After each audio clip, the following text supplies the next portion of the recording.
Стага и стакма, зажда и заждама. Всех приветствую на канал Асса, канал Фреда Асбетанти,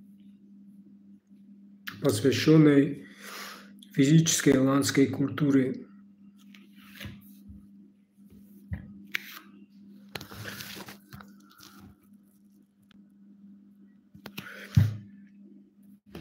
Так, сегодня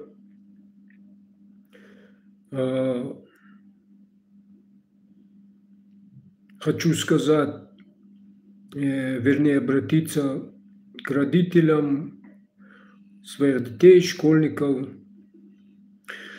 и предложить свои идеи по развитию астинской культуры, потому что на хевзак полейдзахдзан на ражи школа на уйдер заниматься комарбацом там на турниках и брусьях.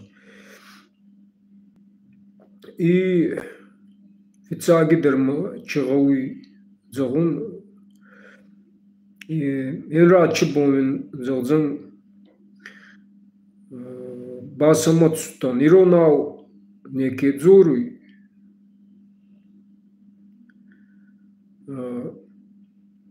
машин загун иронау цаманадзори это урусакта это маданартанжина майронавзак нахуркаунца мадзагон ну так не деминаты и ну говорю, а что вы смотрите сами вахадага хурканта и майота фембалон стадион дерфонло футбола и камехазунца. Ма иронау неке дзоры. Ма обратите на это внимание, но это на самом деле беда, потому что то есть не взак полкат надзором, вот катам, но то есть инна адамерсан инна адаме хаттите ахсан исавкаканан кот адаме хат. Ма это сегодня реально проблема, это ханама катьета надзорунца шевзакпал. То есть ачебон надзорунца и сомба сосувалан так капундар, надзорцанца, я уже не говорю о том, что поколение, но и это первый момент. То есть машина ачебон загон, вы русский, что ли? То есть вы, ходу инаку не загон, это, стыдно свой язык не знать, это стыдно. Я уже не говорю о других вопросах. Касаемых, что я хочу сказать, прежде всего, вот, допустим, рядом у нас школа, и там висит русский флаг, российский флаг на уращей туруса. Я ничего против не имею, конечно, но прежде всего мы должны себя знать, кто мы такие, на истории, на культуру, а потом уже катмахан на турусая нархкана, на историю, нот нахеца нархкана.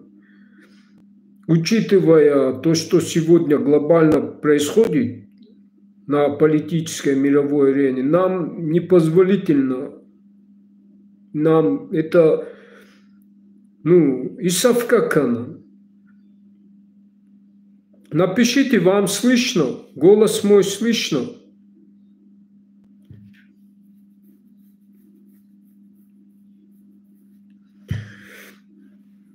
Как ты считаешь, если Россия развалится, что с Осетией будет? Осетия – это и есть Россия. Мы никогда не развалимся. Если развалимся, то от слова раса аса, Россия, Асия. Это раньше была раньше это было древним культурным одним единым пространством, где обитали индоевропейцы, их культура, она была распространена от Кавказа до, как минимум, нынешнего Ирана. Это одно целое было, единым целым было. То есть вот когда нам говорят, что мы типа осетины пришли откуда-то с нынешнего Ирана, что у нас иранский язык — это ложь и миф, который распространяют, дабы с контекста вырвать полной нашей истории, исказить и преподнести. Ну, благодарю, что сказали, а то бывает, у меня микрофон не выключаю, у меня не слышно бывает. Байрай, верцут байрайга, вот бичел надан. Во-вторых, что касается языка, акцентировано, как Задолески, одна мужественная женщина, аланская мужественная женщина упряталась, спасла аланских детей. На вас сегодня большая ответственность, на женщин лежит. То есть, что значит спасти? Это прежде всего спасти нашу культуру. Должны наши дети учить, не евзак ползурет офицагидер, рокси, зардяги. Евзак ползурет вахема кена хургангута. Я смотрю, учителя, если вы этот урок не ведете осетинского языка, неужели вам элементарно нельзя просто в свободной форме общаться? Да, на осетинском языке, с пониманием того, что язык наш и совкаканный, на бале балдзорунца. Вот в чем ваше образование? Одно лечим, другое калечим. Вы как роботы. Вот вам программу, вы за деньги работаете, как и все, вам лишь бы деньги. Но немного же надо умнее быть. Вы же не роботы. Для чего это все надо? Вот вы тоже знаете, кто-то, наверное, маломальски историю. Но а зачем она вам нужна? Для чего? Если вы своим детям не можете донести, кто они такие прежде всего, что они прежде всего осетины, осетинский народ, что у них есть своя культура, свой язык, свои корни, предки, вы им не, что символизирует наш флаг? Если вы им это не несете, то в чем и родители, и вообще, это деградация, уничтожение, ассимиляция. Понимаете? Так не пойдет. То есть не будьте роботами, вы умнее будете, вы уже взрослые люди. Я вот смотрю на ваше равнодушие. Почему вопрос? Меня цепляет, когда я вижу, они на осетинском шевзак полнадзорница, меня это цепляет. Почему я им делаю замечание? А вегаладан? Я дурак, что ли? Так получается, потому что, получается, вы не говорите как ответственные старшие за их будущее. Тогда зачем вы их рожаете вообще? Я один говорю, и они, наверное, думают, какой-то злой дядя пришел и им... Какой-то злой дядя пришел и им нравоучение делает. Они и так от школы устают. А это на самом деле беда. Вы не понимаете этого. Будьте умнее. Вы должны основы знать для образования. Вы их учите чему? Мы же чем-то отличаемся, наверное.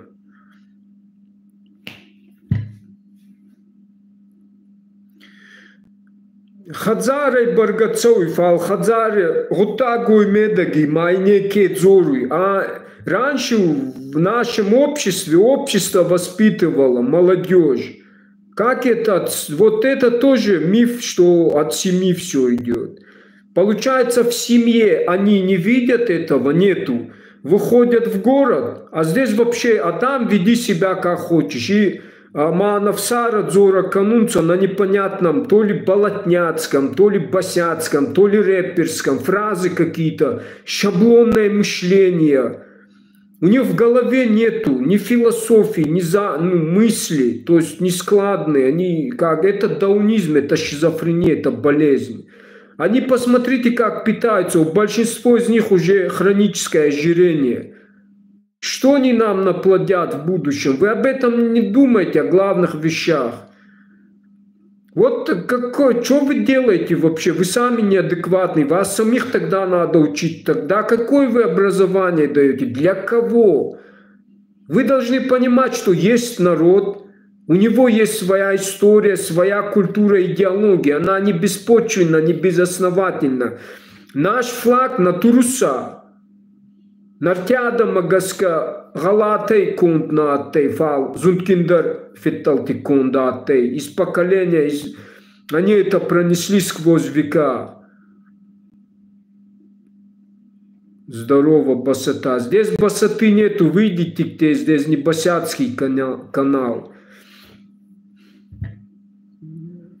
Вот видите, вот такие люди заходят, и они думают, что может в семье у них они такое не может словами сказать, да, лишь бы что попало там матерное слово. А тут в обществе безнаказанность чувствует, никто им не говорит, и мы видим равнодушие. То, что нужно порицать, это вообще обходится, типа это нормально, это уже даунизм. Не несут за это, не знают, что за это не несут ответственность.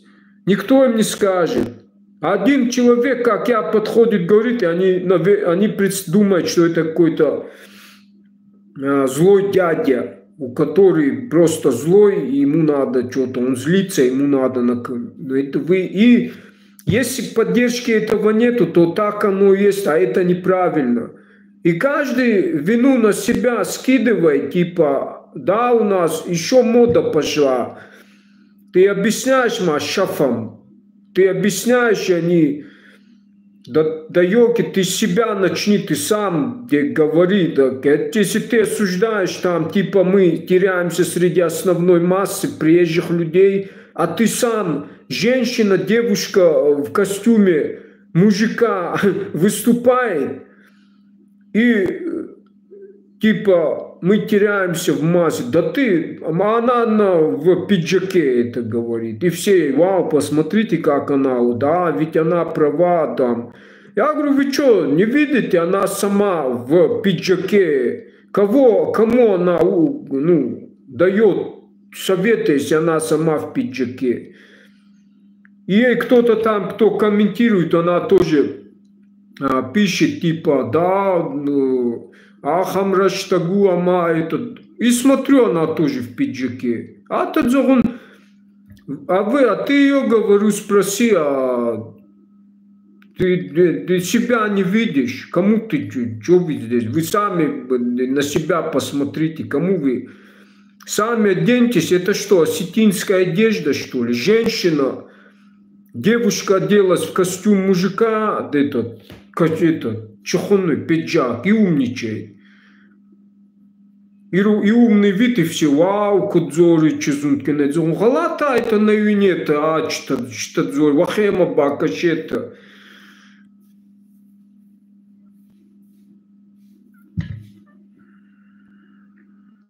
Понимаете, что это? Дискредитация. И мода пошла, кто красивее. Вот присылают мне ролики, как красиво мальчики, девочки стихи рассказывают, как Нали, Широнов, Жакнов. Вы что, идиоты, что ли? Это издевательство. Вы, как это? Это позор вообще об этом стихи или что-то. Вообще молчать надо. Они красиво расскажут-то, а по факту на бытовом уровне так оно и есть. И в итоге происходит на этом они хайпуют, типа, вот стих рассказал, какой молодец, как он красиво молитвы произносит, она через Сухтковый. Это что такое? Развлекаловка, алцамай да развлекаловка сарастунца, ма подкол, ма прикол. Адам Цагайдар, союза, даунизм, это уже поколение, которое, я не знаю, я не говорю за всех. Очень много золотых осетин, где активну, я не вижу. Город Медагаста вознечевинун.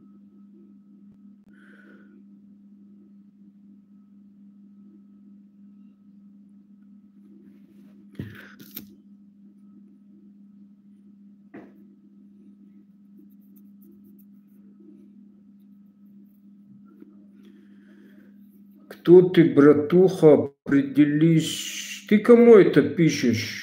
Какой братуха? Я никому тут, я не знаю, ты кто такой вообще, чтобы не так. Братуха там, определись. Ты вообще знаешь, кому ты это пишешь? Кто я такой, что определение мне или что? Я сам кого хочешь определю. Я-то знаю, кто я и мой канал о чем, и что я несу. А вот ты с каким сюда понятием зашел, я не понимаю, что ты тут нашел и хочешь. Если не понимаешь, о чем речь идет, лучше замолчи и слушай, или что.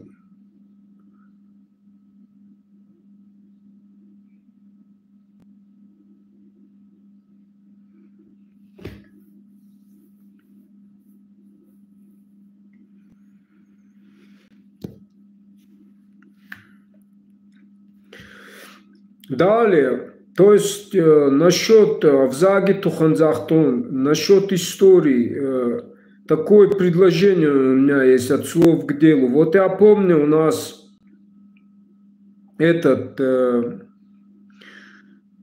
в археологическом музее лекцию нам проводил наш историк-археолог Петр Кузьмич Кузаев, когда еще археологический музей был. Вот. И там на стене фарспал, древо. И там, начиная с корней, там написано нарты, то есть наши предки, древнейшие тут на Кавказе. Вот если есть древнейшие тут автохтонные, вот самые древнейшие вот носители вот культуры, это есть нарты, нарты. И это наши предки, и вот древо начинается, Маната Фарспал, это я предлагаю всем школам общеобразовательным, из-за того, что вот вы можете, ну, как я сказал, с целью прежде всего, чтобы молодежь наша, прежде всего, знать другую историю хорошо, об этом никто не говорит, но перешагивая через свою, зная больше другую, чем свою, это очень неправильно, очень. Не зная себя, ты не можешь изучать чью-то историю, ты подписываешься на то, что ты не осетин, у тебя истории нету. Это грубейшее ваше образование, я не знаю, к нулю сводится, ну, для нас осетин, для народа. Если вы люди не народа, то кто вы сами такие вообще? Я вот это не понял, где ваше, ну, в чем ваш ум заключается? Ну, вроде бы вы ведете детям уроки, вроде бы как бы считаетесь учителями умными, но по факту вы тупо, не хочу оскорбить, но... Короче, вас самих надо учить. Так вот, что вы сами учились. Я вам предлагаю так. Вот, как я вам сказал, в каждом помещении есть какая-то стена, сделать древо. Чтобы когда люди смотрели, то есть молодежь, кто бы, они смотрели, вот наши предки, кто мы такие, да, кто мы такие прежде всего. Потому что даже до сих пор я до какого-то времени не знал, что нарты это не просто сказочные персонажи вымышленные, а это наши древнейшие первопредки, просто наше древнейшее самоназвание, древнее самоназвание, нарта. И это даже взрослые многие, ну, это неправильно. То есть, почему я должен был это узнать в 20, ну, я это чувствовал в душе, я это понимал. Но не было конкретики. Я понимал, чувствовал интуитивно, что у нас своя культура, религия. Но не было конкретики, не было тех людей, которые бы правильно с пониманием донесли, что из себя представляет наша религия, потому что она была дискредитирована и подменена, смешана с течением жизненных обстоятельств, потрясений, политической зависимости. И мне пришлось самому, исходя из этого, проводить работу, анализ. Я этому посвятил всю свою жизнь. Понимаете? И это неправильно, когда ты только в середине жизни что-то себе сам один. Но не все же способны на это. Там много чего нужно, чтобы понять многие вещи. Поэтому, вы это должны прежде всего, в первую очередь знать, с малых лет, это база. То есть дети должны знать, кто их предки, кто потом. Вот там было древо, еще раз, начиная вот с корней, там нарты написано, потом идут там, скифы, сарматы, аланы, там ветви. Узнайте конкретно, вот сходите к Петру Кузьмичу Козаеву, напомните о том, что я сказал, вот спросите его, помните, у вас в археологическом музее, вот вы лекцию начинали, у вас там древо было, как сделать, вот мы хотим сделать, чтобы наши дети знали, чтобы хотя бы они на стену смотрели, заходя, уже знали. То есть понимали, у них было понимание. И кто-то им, может, напоминал об этом. Вот она и. Правильно, хорошая идея. Надо внедрять. Они должны знать свой флаг. Это же не халам балам, просто взяли и цвета наклеили. А что? Вот многие носят на себе цвета. То есть наш триколор. Молодежь. Да? И часто я их спрашиваю, что символизирует цвета на флаге. У них запор бывает. Красный это, белый это чистота. Красный они, как правило, говорят, это кровь или редко даже. Но это о чем говорит? Я их спрашиваю, а чистота в чем? И молчат. А в чем? Желтые они вообще, то есть, понимаете, где-то они почитали. Это шаблонное мышление называется. У них каждый цвет, он сформировался на основе чего-то. И прежде всего на основе нашей идеологии, нартиады, культуры. Вот наш флаг, который есть официальный, он сформирован на основе нартиады. Это 3 нартовских рода. Алагат, Асад, жреческое сословие или духовно-религиозная прослойка. Уас Аска Хаста. Хаста Адаман, то есть культуру. Зонанджина Тейка Хайкота. Это основа, это голова. Это база. Ой, вообще солнце войны. А потом земледельцы, то есть экономика. И вместе они составляют дух народа единый. То есть это флаг нашей культуры. И каждый должен знать это как. То есть за каждым цветом, словом в нашем языке есть мысль, есть философия, есть истины, которые взаимосвязаны. И они вот должны это понимать в мыслях, как вот лекцию я читаю, да, и они должны понимать, что к чему конкретно. То есть, а у них, то есть, вот такое шаблонное мышление. То есть они не знают, что это такое. Понимаешь? То есть никакого смысла, что это просто признак национальности. Вот как для многих осетин это просто наше самоназвание, как признак, как самоназвание, то есть нашей нации, осетин. Но большинство не знают, что это прежде всего духовно-религиозное понятие. Да, ведь у народа есть начало происхождения, исходя из мифологии, нартовского эпоса. Наше с вами происхождение нартов. Какого культа они были носители? То есть, что там было в их, какие знания были? И вот это понятие, все эти понятия, так или иначе, они упираются в мировоззрение ассов, ариев, потому что это язык, который относится, все как знают, что к индоевропейской семье языков, то это конкретно язык, культура которого, то есть носители культа ариев. То есть, а там культ огня, то есть культ огня в культуре ариев – это дух Творца, там философия, там свое мировоззрение. То есть конкретно.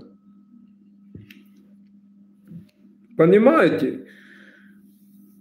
То есть невзак на культура, на Адамихат, то есть своя программа, то есть мы несем свои понятия, своя идея. То есть это говорит о том, что осетины, знающие то, что несет в себе их культура, их язык, у них нет нужды принимать что-то, уходить от своего и принимать другое, чуждое нам, чужеродное, от слова чужой род. Это не наше. Принимать арабский язык, принимать арабские названия. У нас свои понятия есть. Зачем мы должны уподоблять их под чужие какие-то понятия, которые не соизволили понять нашу культуру, наш язык, выучить наш язык и навязали нам свои религии, своего одного Бога, тогда как у нас всегда было свое единобожие в рамках нашей культуры, религии. Только оно у нас не религия называлась, а Ахдау. И вот ваше преступление, большой косяк в том, что из-за этого вы не образовываете, они принимают, переступая, перешагивая, перепрыгивая через свою культуру, не ценя ее, не понимая истины. Они принимают другие и становятся врагами самих себя, своей культуры. Вы понимаете, что люди, наши предки сохраняли ее, принимали, если что-то, по политическим причинам, потому что когда нас хромой Тимур, монголы разрушились, мы были зависимы, и нам надо было как-то сохранить. А тем более, вы же должны немного мозги включить и думать, что во времена Вов, кто бы сказал, что мы арии, что мы носители культуры арии. Это была цензура, потому что мы против фашизма, наши предки воевали. Но все пытались, чтобы сохранить нам. Бывало такое, я слышал, что и в наши святилища Дзуары подбрасывали крестики, чтобы сохранить, чтобы их не уничтожили. Потому что кому наше, где наше жреческое сословие? Куда оно? Это все искоренялось, по сути, была цензура. И таких вещей надо думать.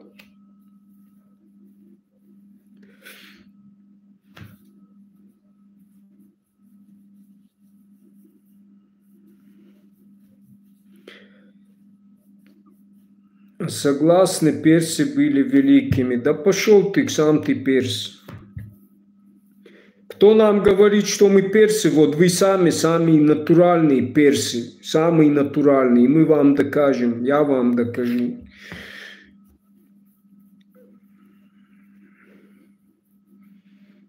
Ваши ложные вот эти, то, что вы говорите, мы пришли из Ирана.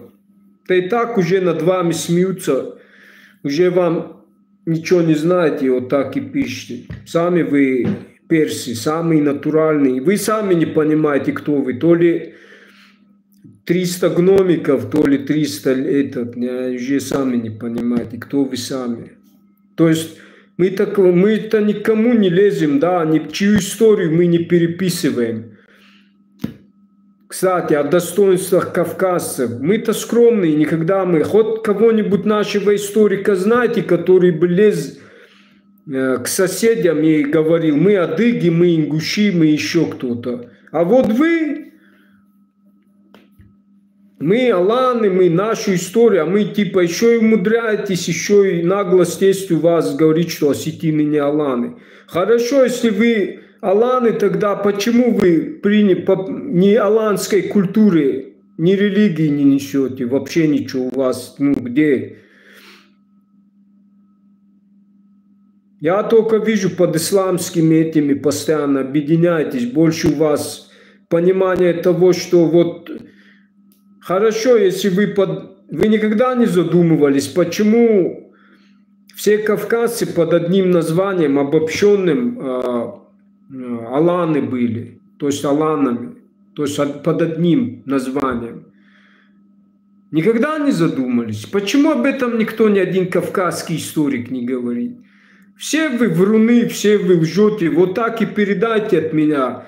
А все просто, все предельно просто, потому что вот это и есть одно самоназвание, оно несущее не просто как национальность аланы, асы, а это духовно-религиозное понятие. То есть это термин, обозначающий кавказскую культуру, культуру ариев.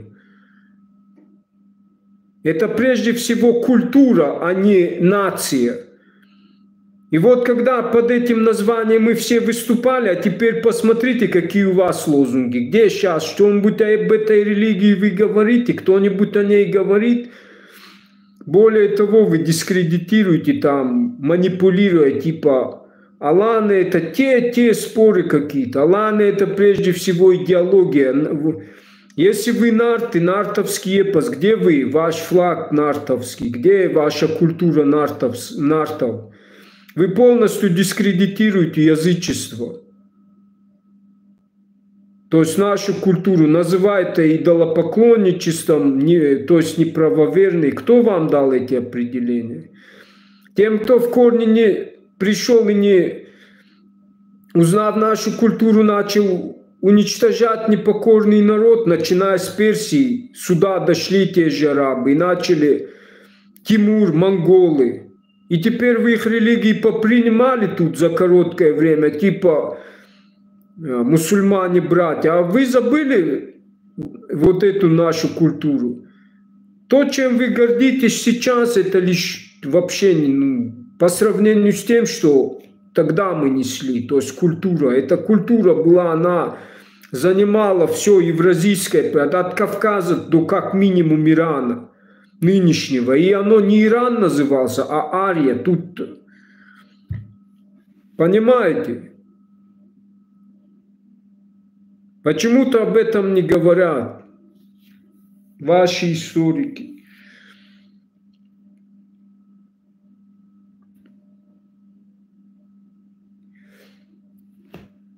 Ингуши это смесь осетин, вайнахов, дагестанцев и говорят там, ну, в общем, я не буду сейчас об этом. Ингуши это отделившиеся от вайнахов, и вот тогда их история ингушей тогда и начинается, вся история.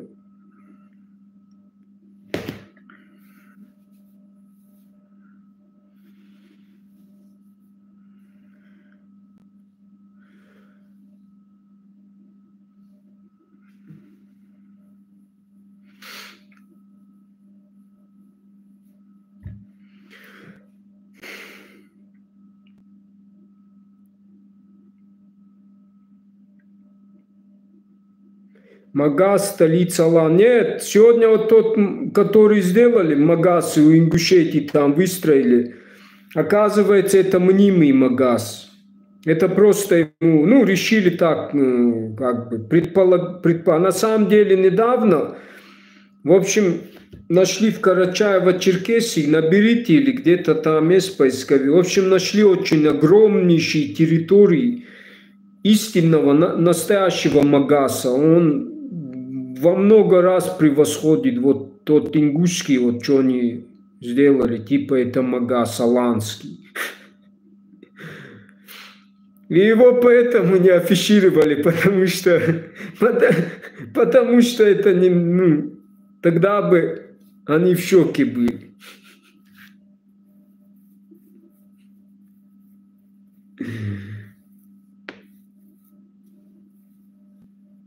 Так что, сколько бы не хотели стать Аланами,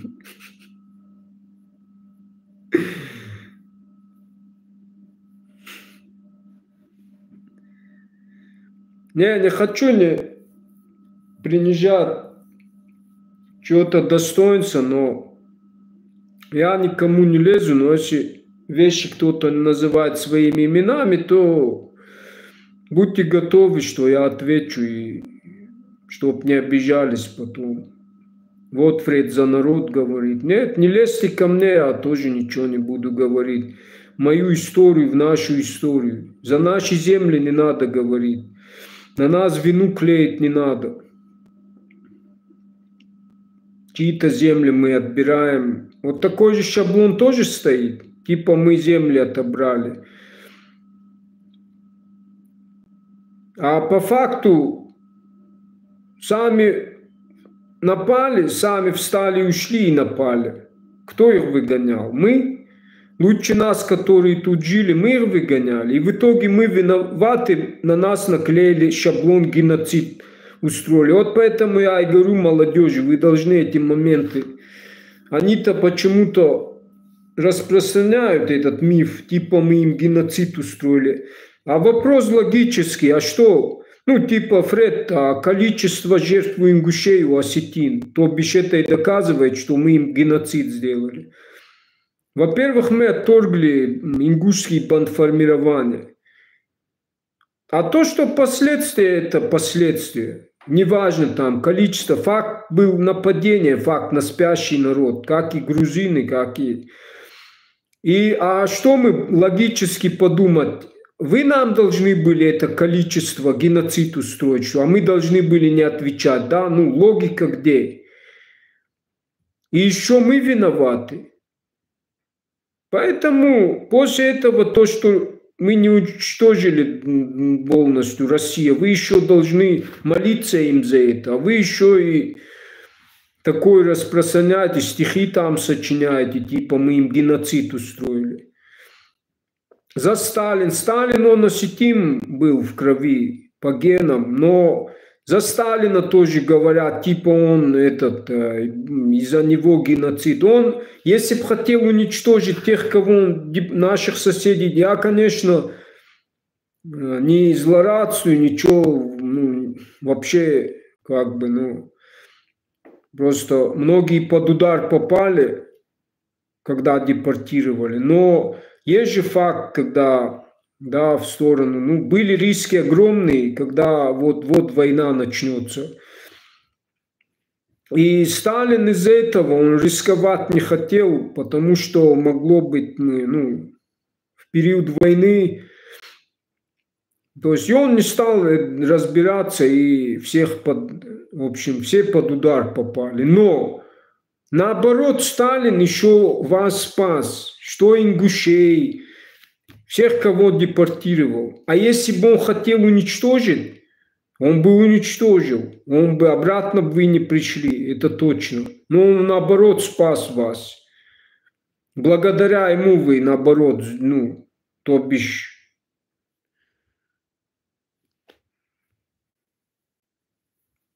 Зато мы победили потом. Сейчас же тоже буянят многие. И из-за этого может каким-нибудь в стране массовый там туда-сюда. В общем, так-то по сути много несправедливости я вижу. И вообще я в тупике, если честно, не понимаю, что за политика. И вообще, ну, две стороны одной медали. Ну, наверное, слишком куда-то занесло меня в эти, но это вот здесь вы мне что пишете. кто пишет.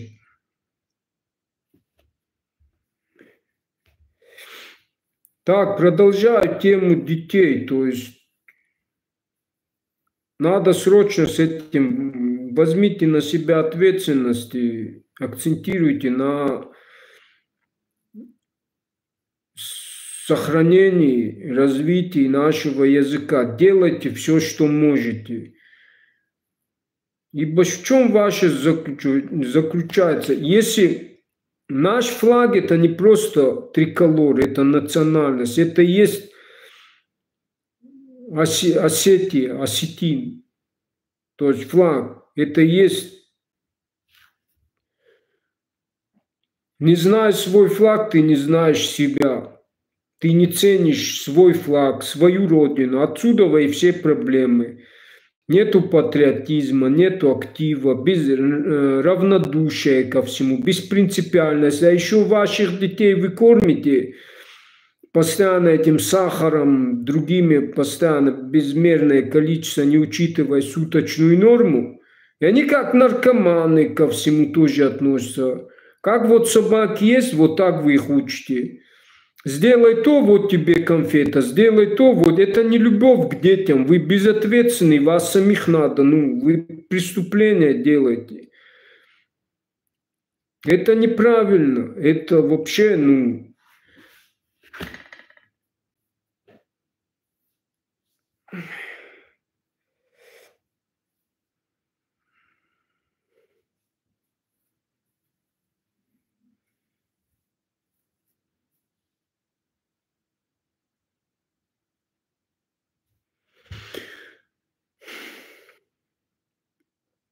то есть не можете предмет, нет такого, если урока, то сделайте все, чтобы сами с ними. Вахадакдзур это и ронал. То есть факт. Надзорзанца, то есть нурнадзорунца, набалдзорунца не взакпал. Отсюда и обесценивание и культуры, и языка, и дискредитация автоматически. Автоматически вы дискредитируете. Потому что и поведение отсюда совсем другое, и мода другая, и все. Посмотрите, как рассуждают. Я недавно публиковал, давайте введем, уже из года в год я это предлагаю, национальную, на традиционный лад одежду детям. И там я просто один показал, там кто тащил с орнаменты, и какая-то стинка, монадищак, да, на орнамент сделали, больше нам ничего не надо. И это пишет взрослый человек, тупоголовый. Прямо хочется всевозможными, как можно так рассуждать? Монадищак-то вам не кажется ваши галстуки и бабочки, а? А что, это дищак, что ли? То есть видите, как они рассуждают? А что есть дищак? Ваши эти ботексы, что ли? Ходите посмотрите, кизгута, мана ажина, едемайцуттан, маршруткой касума, аргомай электронный тамакуй цед партканую. И никто ничего не, это нормально. А это ненормально в нашем обществе. Мах нахекат нанимаем, себя не уважаем, вот мах каравама немая. И так во всем. Тот, кто не ценит своей истории и культуры, не знает, кто он такой. Он не ценит и свою родину, и мусорит на ней, как я вот вижу постоянно. Потом и ценности меняются, потом подмена, принимаю все, что мне, какую веру хочу, такую принимаю, ходят в другую, а свою не знают и дискредитируют, вообще не знают, что из себя представляет наша религия. Уходят, точно так же земли продают, им без разницы. А какая разница, какой ты нации там? Да при чем здесь какая разница? Так если бы наши предки рассуждали, какая разница, какой ты религии, какой ты культуры. Или как говорят, религия не мешает культуре. Как это не мешает? Никакой логики у вас нету. Все равно, что мусульманин принят христианство и скажет, христианство не мешает исламу. Тогда примите буддизм, ислам, христианство и не мешает же. И делайте это. Покреститесь потом через пару шагов в этот намаз делайте там. А вы спросите, если разницы нету, как Бога называть Аллах и Хуцау, спросите какого-нибудь мусульманина, можно ли Аллаха называть солнцем? Можно? Солнце. И поймете, разница есть или нет, как вам ответят. То есть вы не понимаете этого. То есть у вас такое мышление во всем. То есть какая разница, какой ты. То есть, если я не говорю на осетинском языке, меня это не значит, что я не осетин. Если я не знаю, если я не ношу осетинскую одежду, это не значит, что я не осетин, я в душе осетин. Вопрос вам, а что тогда делает осетина осетином? Да? То есть это шизофрения.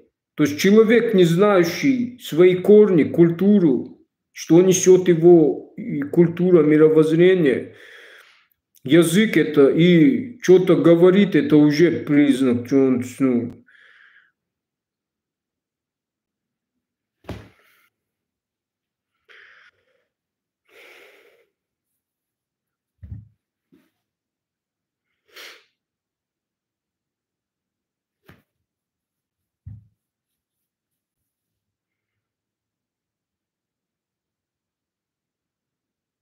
ой, на независимость некие галуй.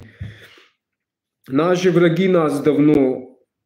Даже вот это вам факт того, что тот, кто нас разделил, значит, вот сами подумайте, а кто нас разделил, южную на северную.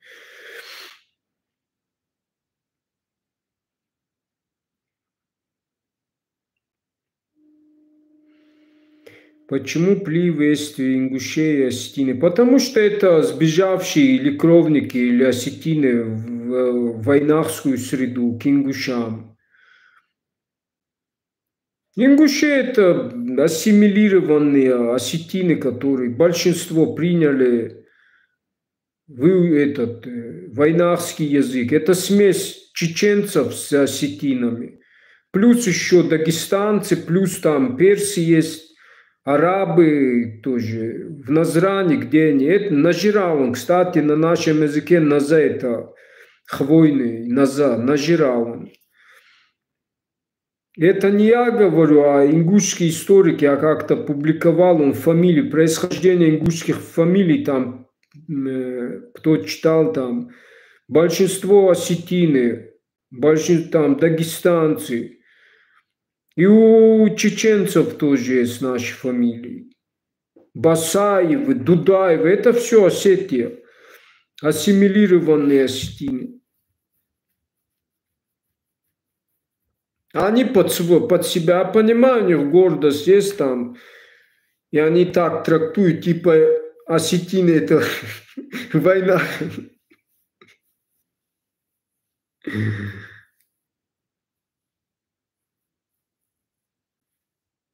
Да нет.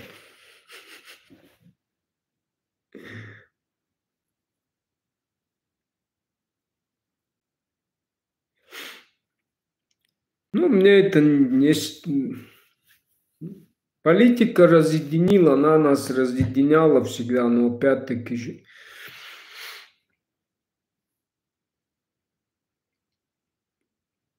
И мне тоже пишут, но я исхожу из того, что вот как себя активисты показывают там. А если кто-то типа за братство, за мир, тогда тоже проявляет свою активность. И автоматически ответ за ответом и вражда. Этот конфликт же не просто так тоже, чтобы у нас ненависть была, и в какой-то момент это можно, да, тем, кому это выгодно, разжечь. На основе том числе и религии, там, объединения ислама, типа осетины, это там. Поэтому очень плохо, что большинство шаблонного мышления не своей головой думает. И, как правило, в конфликте происходят стадные реакции, и уже без разбору происходит хаос. А это на руку тем, кто за этим всем стоит, политики и т.д. И потом не разберешь, где зло, где добро и что. Потому что ответ... Вот возьмите в корне, да, мусульман спроси, кто вот Персидскую империю начал разрушать, если их спросишь, большинство, нет, Фред, они несли слово Бога, то есть Аллаха. А спросишь нас или тех, кого они насаждали, там, то есть злые для них персы, потому что и другие, потому что у них не религия ислам была, да, и они как бы с этим боролись, типа они несли доброту, они правду несли. Но спроси других нас, а мы как ответим, что они для нас злые, потому что они не изучив нашу историю, культуру, не понимая, как и сегодня происходит. Они начали насаждать, разрушать. Те же арабы сюда на Кавказ зашли, мы с ними воевали вместе. Тюрки, монголы и все остальные, хромой Тимур и все косоглазые.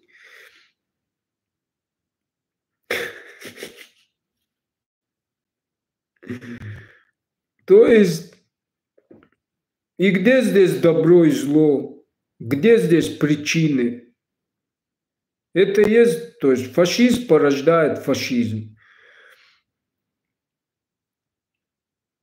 То есть, видите, массовая одержимость мы видим, фанатизм. Вот из-за этого все проблемы человеческие происходят. Это такая природа человека, гордыня. Все бывшие расы, как лемуры, лемурийцы, атланты, они тоже самоуничтожались из-за просто гордыни. Ну,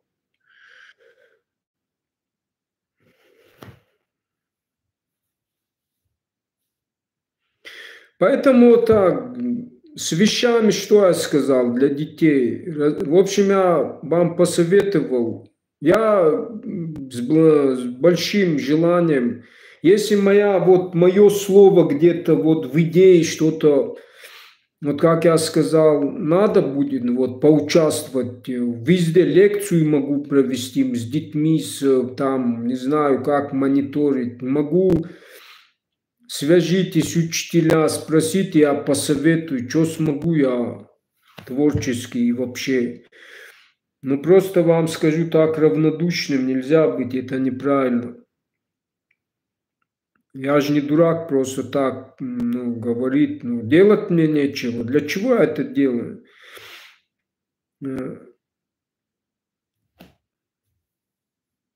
Так, дальше. Насчет одежды я сказал.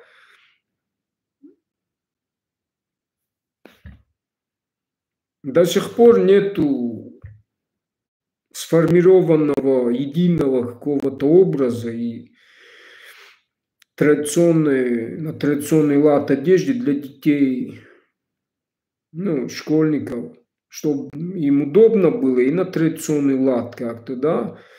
Я не пойму все эти галстуки, бабочки, это ошейники, это не наша культура. Вот я удивляюсь, что эта мода у нас делает. То есть по факту идет война против Европы, как бы, скажут, Фред, да, это там политика, но опять-таки вы не цените свою культуру. Вы думаете, что это моднее, чем наша культура? Если вы так думаете, это у вас ассоциируется с газырями только, то вы очень потерянный, бедный на творчество и вообще человек, потому что если вы посмотрите на реконструкции одежды скифов и сармат, какая там в одежде применялась цветовая гамма, то это покруче, чем Гуччи, вот то, что вы видите, вот крутые там самые вот с золотыми, так это вышивки, а наши предки еще золото на такой одежде, не то что золото бляхи на цепи. А еще они несли идеологию. Каждому цвету присуще было какое-то идея. То есть вот войны были в красном, был желтый, там каждому, то есть был порядок, была идея, идеология, и то есть так и формировался наш народ. Да, они не просто так же, они не дураками были. Те, которые принесли цивилизации, культуры, прежде всего культуру, потом военное искусство, рыцарство так таковое, ну, то есть Европу создали аланы, и мода была на все аланское, а вы то, что с нас взятое, переделанное, берете вот именно это, да еще не просто искаженное, именно вот, ну, извращенное, вот, непонятные вот эти. Посмотрите на их элиты, на их... Не поймете, то есть... Само слово даже царь это сарматы, сарматы, царь от слова сарматы произошло. Посмотрите, какие скифские у женщин на скифский лад шапки были. То есть своя мода. Я же сколько моделей привел в пример, даже мы сделали ну, в натуральном виде для женщин, я же публиковал, для мужчин есть модели. То есть, а вы все равно одеваете эти шапки пастухов. Это, ну, какое отношение это к нашей культуре? Вы пастухи, что ли? Одеваетесь полурубашки вот эти, Ирон Хадон, фарткутехатся. Что, кроме фарткута это и есть Осетия, что ли? Или, ну,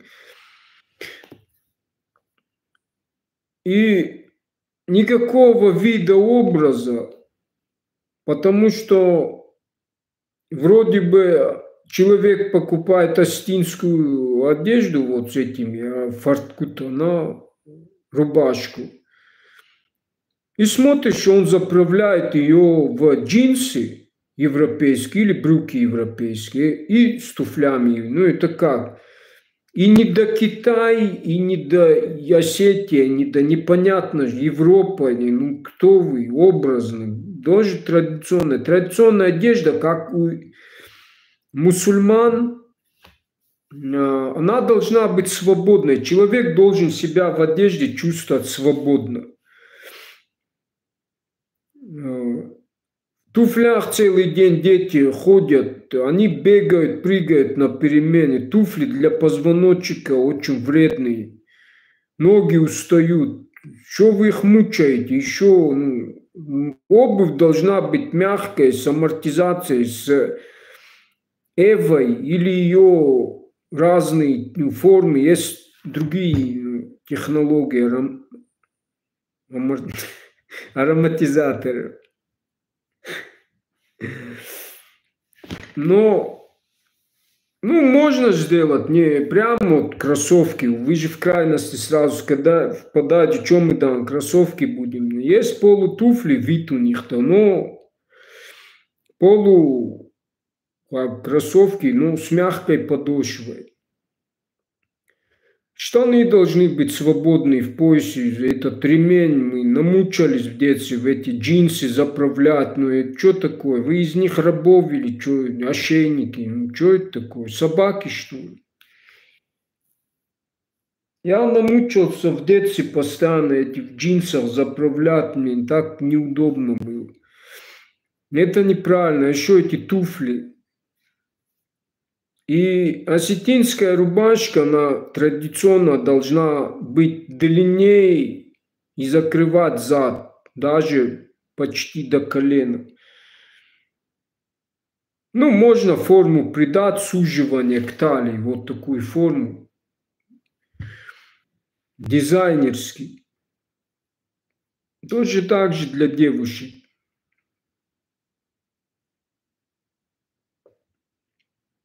У меня есть модели, то есть до сих пор неопределенно нет, И мне так неприятно бывает этот вид портящий, опять дискредитирующий. Да, то есть фоткаются там, типа я астинскую рубашку купил, а смотришь в джинсы заправленные, еще и в этой шапке пастущей. Это что за вид вообще? И вы в этом заявляетесь на праздник всех асов реком. Дешевый этот вид там, астинской рубашки, опять джинсы, клетчатые рубашки, еще пастущие. Это что, культура асов, что ли? До сих пор не могу, скифскую шапку не можете на лад как-то нормально сделать. То есть на творчество вообще идеи бедны, ну не знаю как. Что это за шаблоны?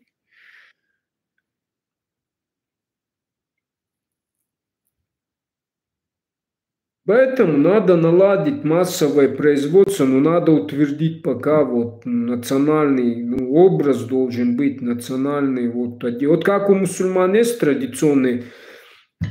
Приезжайте в арабские страны и видят же все, как у них там. Основная масса как ходят. И все туристы подстраиваются под их вид. То есть образ, культуру, менталитет, этикет. Здесь то же самое. То есть в любой нормальной стране. А здесь почему такого нет? Я, например, лично, когда на спортплощадке иду в основном куда-то позаниматься, так-то я в спортивной форме бываю, ну, с символикой.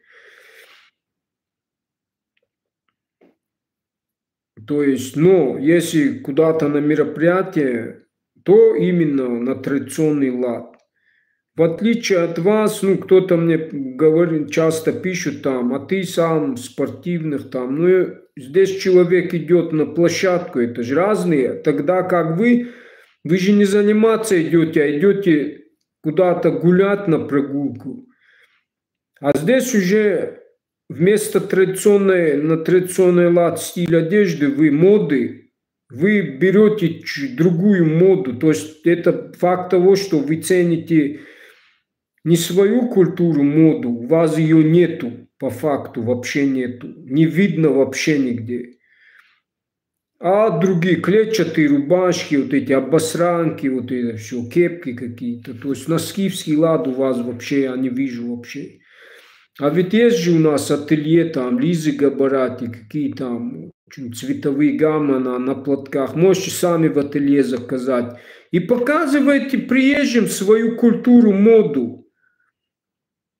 А если вы сюда приезжают, Ардам Арцонца, Майнунца, что Баракнан, то есть от тех же туристов, как Валдайна, до Равай-Бавай, Канта, Сарде, Шортикте, Вагубунта Игон, Кизгута Сагубунта Игон, это что за мода?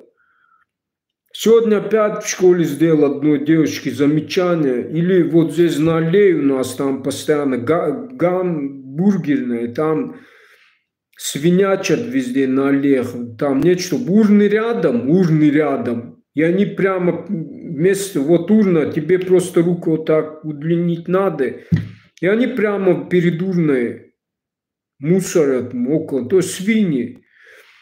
То есть у них уже нету чем, ну, и никто им замечания не делает, наверное. То есть вот это отбросы какие-то, ну не знаю, как их назвать, у которых головы никакой вообще нету, ни ценностей, ничего, они вандалы там разрушают. А потом замечания сколько раз делаю, девушка, вот лавочки, да, там аллея, люди идут, задирает свои грязные ноги, подошву или прямо там, где она сидит. И вот так сидит. Ноги расставила, как, это что? Ты у себя в кровати лежишь там, расставила свои, это что это такое? То есть у нее в голове ничего нет, она не думает, что там, где она сидит, там. То есть как свинья натуральная. А потом она не думает за других, что там же после тебя кто-то сядет, а ты свои грязные ноги, то есть вот таких надо уже конкретно подходить Им не знаю, если люди для них свиньи, то есть они по себе судят, что, то есть не думают, значит, с ним тоже надо такое отношение подойти и сказать, ты свинья или после тебя сядут, или своих собак поднимают, тоже, они же грязные, они же ходят по земле, ты их ставишь, свою собаку на лавочке, ты не думаешь, что там после тебя люди сядут. То есть это нормально как бы. То есть это факт деградации. Никто замечания не... Вот я часто смотрю, если они так себя ведут около людей, значит, никто им не делает замечания. Значит, те, кто им не делает, они сами такие. И никаких у них ценностей нету. И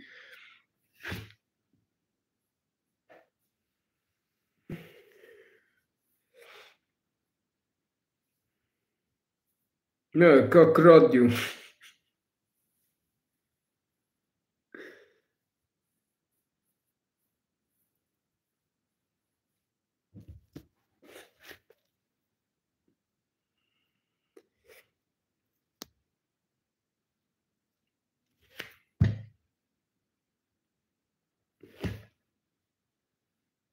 На стадион приходят там. Они же должны же им объяснять тренера, вы на тренировки для чего ходите, что для здоровья? Почему не тренера им не говорят? Я такой никогда, ты пришел на тренировки, ты сколько кол, ты же не в загород идешь или, они не учитывают суточную норму сахара, то есть, а сахар он и в кондитерских, и в чай, кофе добавляют, это еще сладкие, полуфабрикаты, это представляете, сколько они,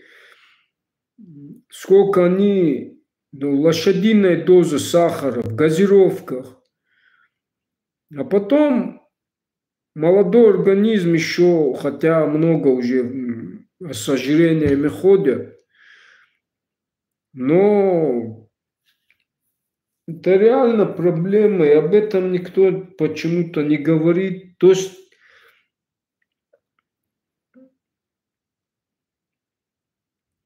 и вот эти рассуждения, типа, все с семьи идет, это неправильно.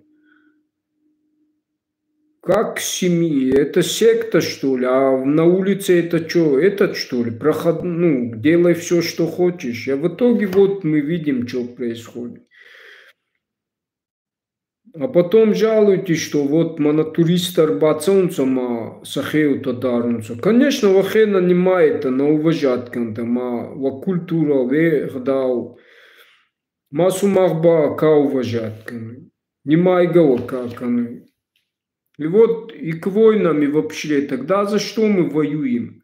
Если мы махнахе находок кат нанимаем, нахе махмачтаться уйна, вот почему до такого допустили, что это у нас в пределах нормы, в рамках приличия, как бы. Это не, это уже мы должны воевать за это прежде всего, порядок наводить. Вот мне странно, почему, где все эти войны, вроде бы столько показывать как бы достойнейшие там герои, там, а где вот, почему такое происходит? Где эти мужчины? Почему в обществе мы до этого допустили? Вот представляете, если бы они, вот как я вот говорил об этом, и мы бы вместе об этом говорили, стримы делали, организовали бы одним фронтом об этом в уставе, да, добились бы, что в уставе то, что мы хотим, вот этот порядка добиться, да, общечеловеческого, мы бы прописали как-то, да. Насколько бы, да, совсем бы по-другому было. Сколько раз я обращался, и никто не отозвался. Представляете, а сейчас мне откуда-то кто-то осмеливается, говорит, Фред, а ты почему не идешь или что ты? То есть вы,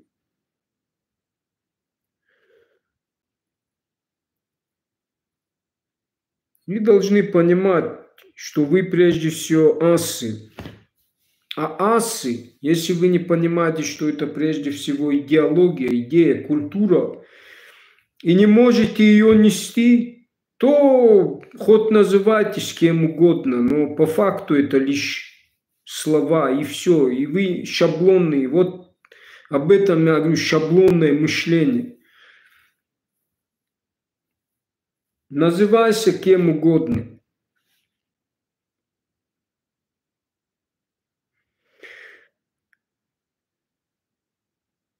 То есть, если оно не имеет силу, да, ваш Ахдау, то, что вы вот асы, то не понимаете, ну, что это идея, идеология, вы носители этой идеологии, то какие вы асы, аланы, ничего. Вы простые вот, ну, с рабческим мышлением.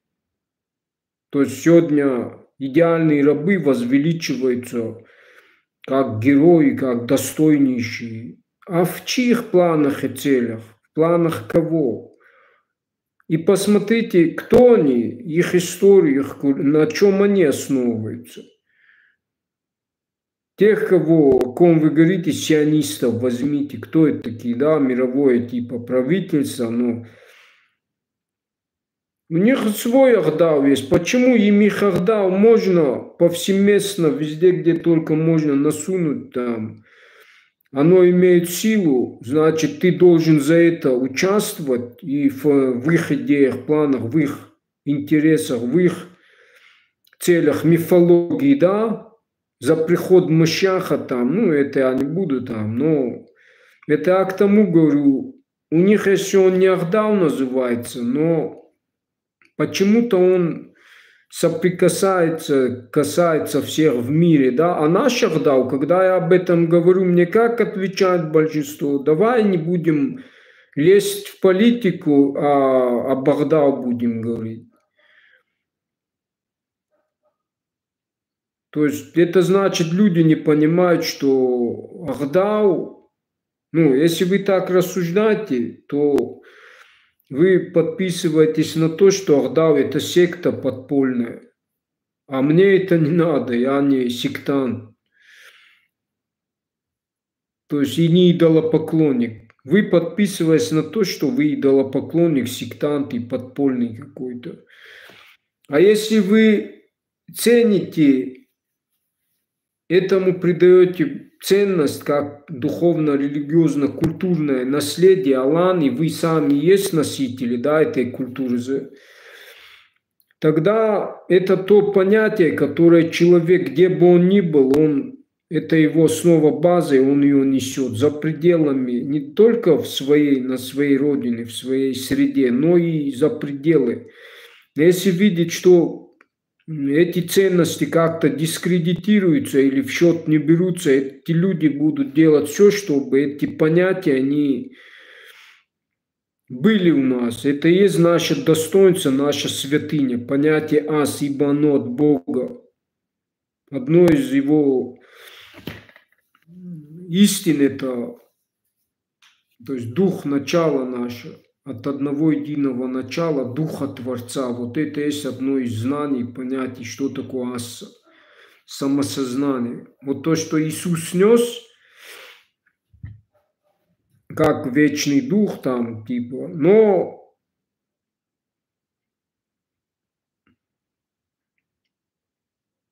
это он нес, и из него сделали, и распространили одного для всех, типа он богоподобный, остальные все из глины, из земли. Он, видите, какой я весь глиняный. Прямо вот, ну, Фред, мы же, ну, нас Бог из глины, какие мы боги, вот мы же. Ну да, вот, посмотрите, какой я глиняный, пластилин. А если дураку же, то есть совсем люди не мыслят, не думают, о чем говорят, то есть шаблонное мышление. И мы это несли, эти знания, то есть, этих, знаешь, культуры.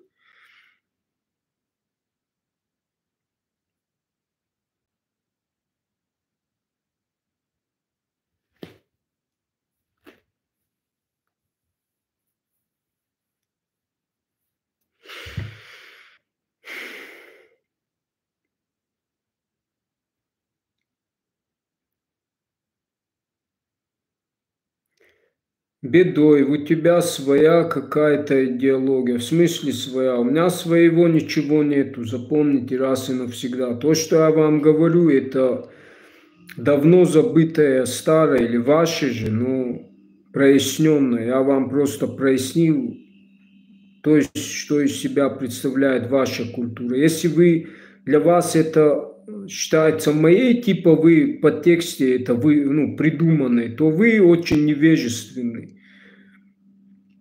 и ничего не знаете о нашей культуре и мировоззрении. Насчет этого у меня очень много лекций. Если кто-то не понял, ну, значит вы, наверное, это есть факт, признак, что у вас нет своего мышления. А уподобляетесь чьим-то шаблонам, идеям и в оправдании им. Как отвечаете? Мы не многобожники, мы... Да понятно, что у нас есть единое понимание творения. Но вы же не догоняете, что многобожие в нашем мировоззрении, понимании, это что в каждом из нас есть дух, а дух этот у нас в языке царь, там, нарты, арты, то есть дух Творца в культуре ариев, это культ огня или дух Творца. И просто это знание об этом, о духе в каждом, то есть в вечном. Отсюда вы типа многобожие. Не в том плане, как нас уподоблять, дискредитируют, типа это неправильно. Это у них нету понимания. Я же вам это и объясняю, что те арабы, которые пришли насаждать свою религию, как ислам, в Персидскую империю, потом сюда, они не наш язык, это им было чужеродное, но нашу культуру они не вникали, они просто под впечатлением вот то, что к ним пришло, это к ним пришло, на их уровня. То, что им пришло, это их уровня было, пустынным бедуинам. Тогда как наша культура, она задолго до этого, мы были носителями высочайшей культуры и знания мироздания.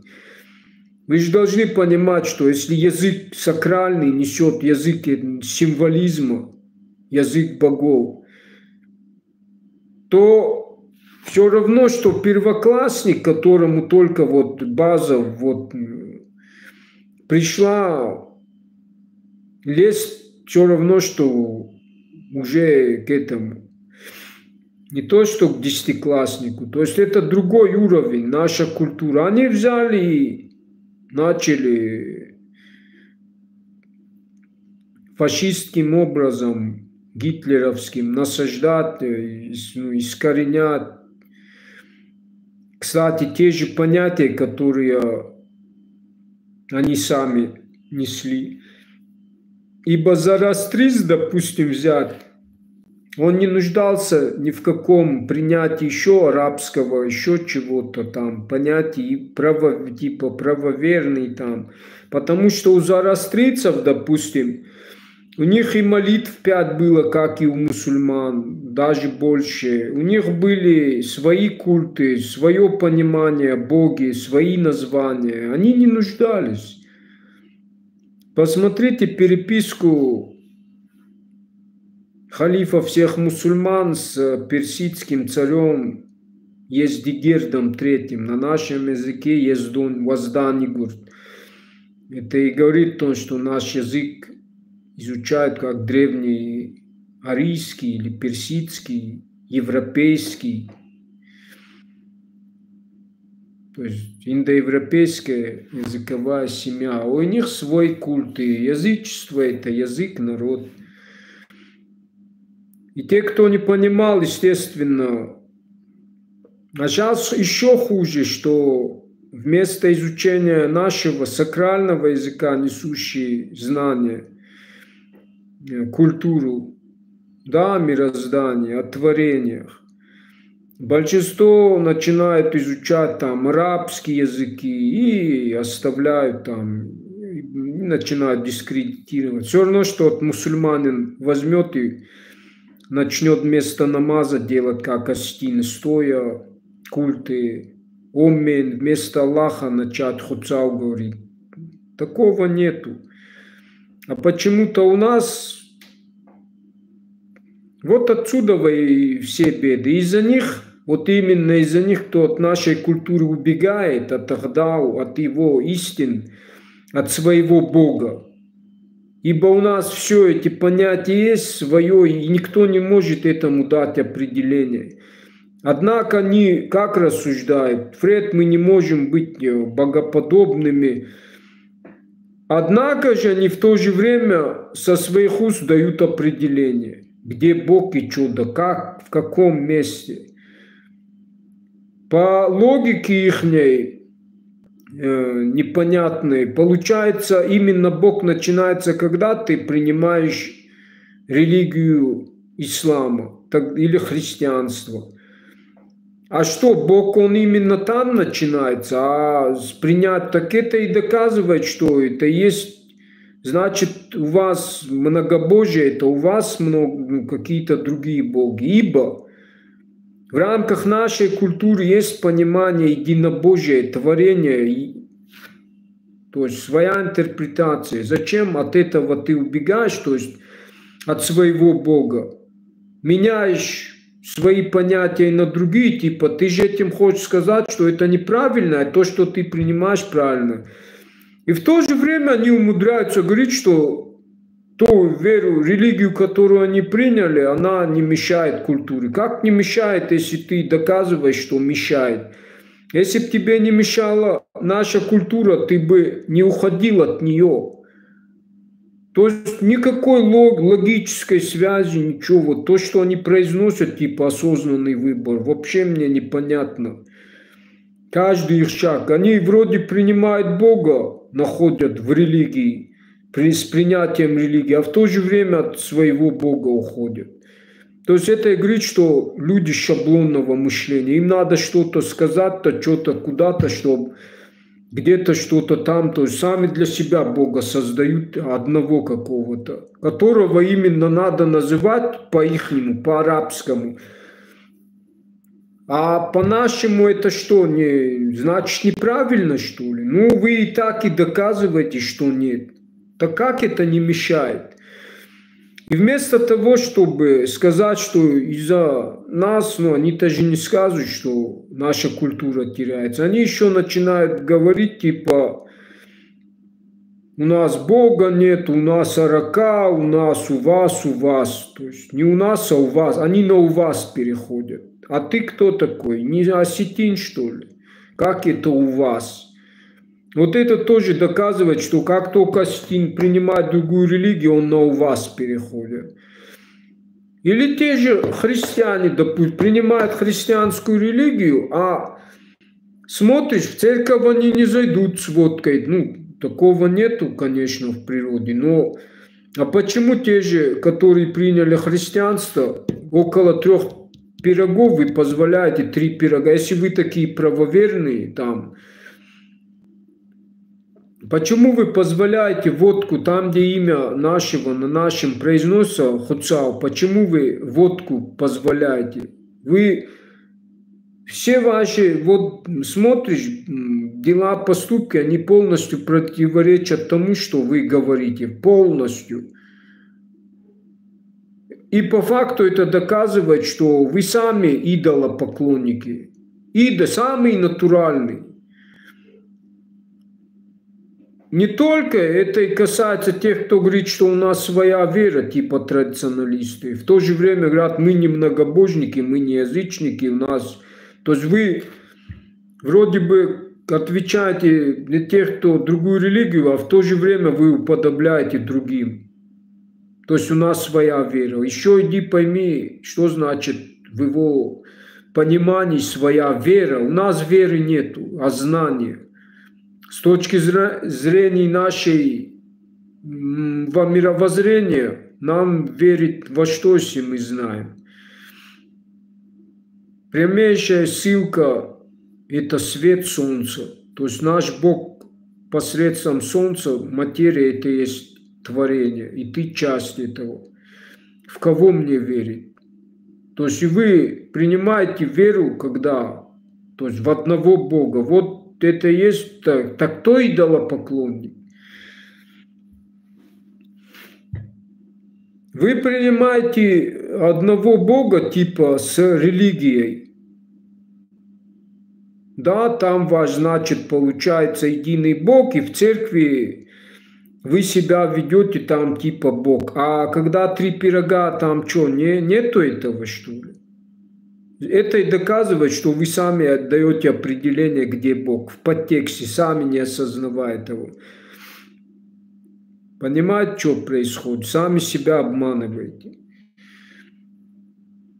И противоречите себя. Самообман. Если ты принял Бога и там видишь чистоту в церкви, так будь. Тогда почему ты позволяешь там, где имя Всевышнего произносится, три пирога, там ты сидишь и как бы нормально воспринимаешь. А по факту это дискредитация с твоей руки, ну, и согласие твоей культуры. Посмотрите, сколько вы ошибок делаете и противоречий в каждом вашем. Факт есть факт. Тот, кто от своего отходит, уходит и принимает другое. У того все проблемы и беды.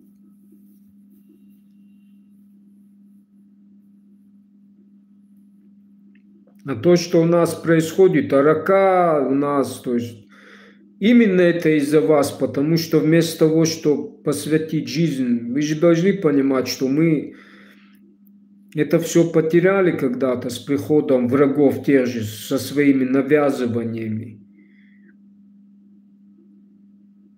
Но мы сохранили, но чтобы это в полной мере вернуть их смысл, философию, это целые поколения немеренного труда, работы. А кому это надо? И вы мне начинаете, типа, если у нас самая истинная религия, почему уходят в другие? Да потому что здесь ты плыть по течению, ну, здесь надо своей головой думать, через свое сердце, интуицию много чего. А там что принял и не думать не надо, что делать, другие повторяй и делай. Однако мы видим, сколько там противоречий, конфликтов.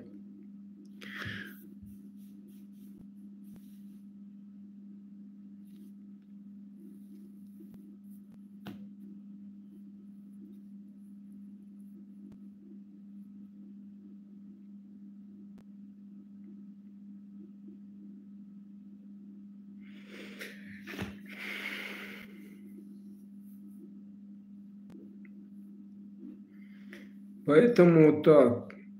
Я тот человек, который пришел к вам в этот мир, чтобы вас привести в себя, чтобы вы, кто вы такие, вы пришли в себя, иначе вас куда-то занесло, и все вот.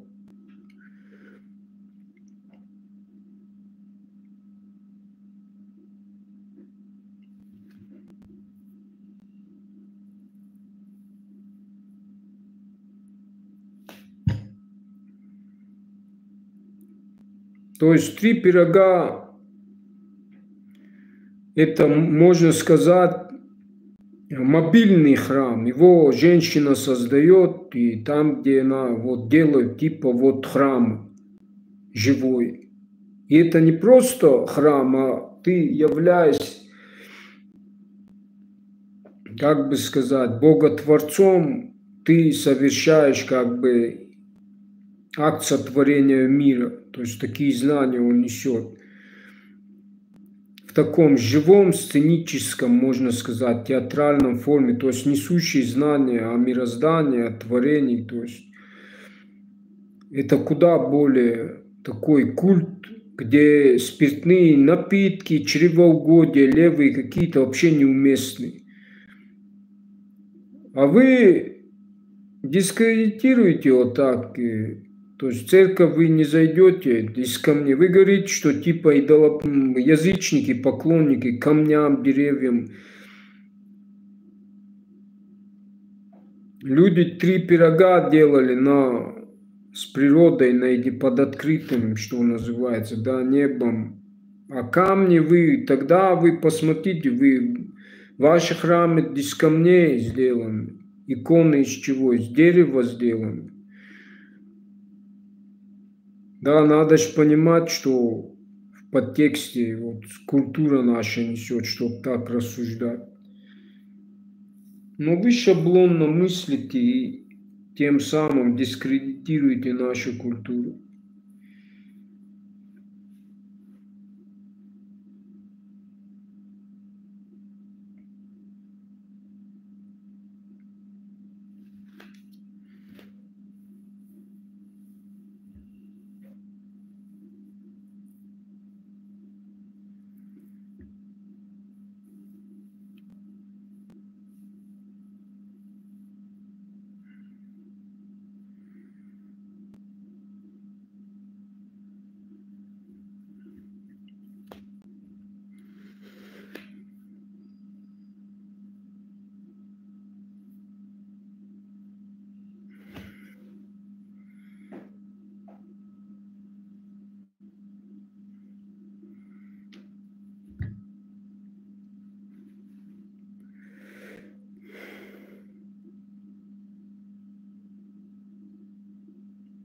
Что-то опять, наверное, в религии.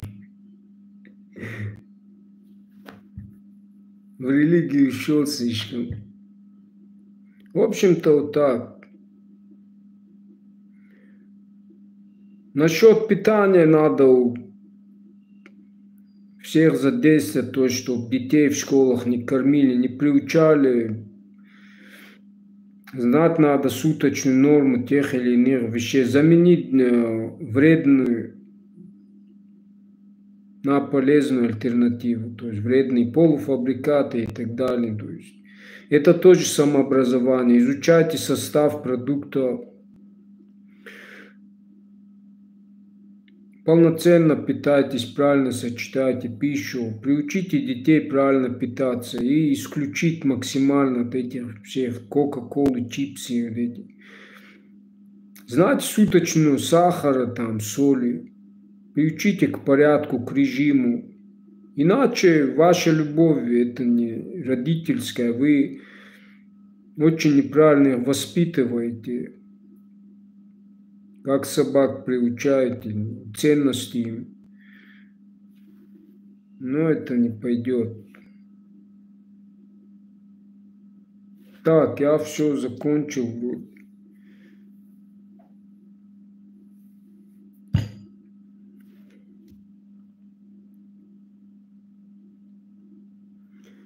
Если говорить языком фактов, то вы поразили, то вы позарились на чужое аниме. Оба на детал включили. А что Зоры? Вы о чем? У кого-нибудь вопросы есть по теме?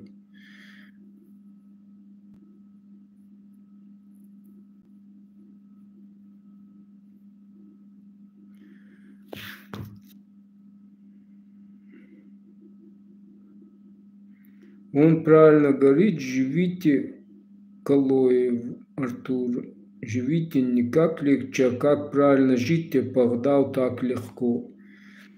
Да, многие думают, что Агдал это что-то сразу стрёмное что-то, но стрёмно там, где нет порядка, нет границ, нет ничего святого. Там происходит хаос, а потом там очень тяжело, вы теряетесь, вы не определены, вы в хаосе, у вас нет расстановок, что главное в жизни, смыслы там, и отсюда в хаос, а более умные мира сего, у которого это все есть, да, политики, как они свой там, не зря-то же нашу историю там переписывают в борьбе за будущее и т.д. и т.п. Более сильные, слабые ассимилируются, а более сильные занимают ваше место автоматически. Стоит вам, просто надо культуру обесценить, что и произошло, и сделать ее самым низшим вот таком, что культура, обесценить ее, а сделать главной ценностью то, что сейчас происходит. деньги, бизнес, там, торгаши. И все, и мир уже не надо народ завоевывать. Ценности меняются, отток населения, там, другие страны. Зачем мне астинский, лучше английский выучить, там же перспектива, там работа, никто не думает там. Вот такие глупые многие, вот я слышу постоянно. Зачем мне астинский учить там в школах, давайте английский. До такой степени. И все. Зато более умные, сильные, принципиально, они... Ничего не изменилось с самой древней истории, да, нашей, где столько войн, т.д. и т.п. И не просто так наши предки тупые были, что самосохранялись, самоидентичность, и несли свою культуру, своя мода, культура, все свое. Более того, еще на нее мода была и до сих пор. А сейчас какие-то в обосранках там цветные волосы нам будут. И мы даже боимся им замечаний или равнодушия. Это же полная катастрофа. Это, если у нас к этому равнодушие, значит все, это смерть духа. К этому равнодушию любому нормального здравомыслящего человека не может быть. Если это есть, это все катастрофа. Есть рамки, есть общечеловеческие ценности, приличия. Если этого нету, а преобладает вот такое поведение, вот как то, что я описал сегодня, и себе это люди позволяют в обществе, то это уже общенациональная катастрофа. Но ты это понимаешь, чувствуешь как бы, а смотришь как будто на людей, как будто так и надо. То есть, значит, у них в голове что-то неправильно происходит, никакой реакции на это. То есть, любой нормальный человек, взрослый, учитель, он будет реагировать и делать замечания. Если этого не происходит, значит, у него у самого беда или их самих надо что-то делать. Я не понимаю, что происходит вообще. То есть мне пишут, что я обкурился, а по факту люди на самом деле настолько обкуренные, то есть, что им кажется это нормальным, а это не... Это, ну,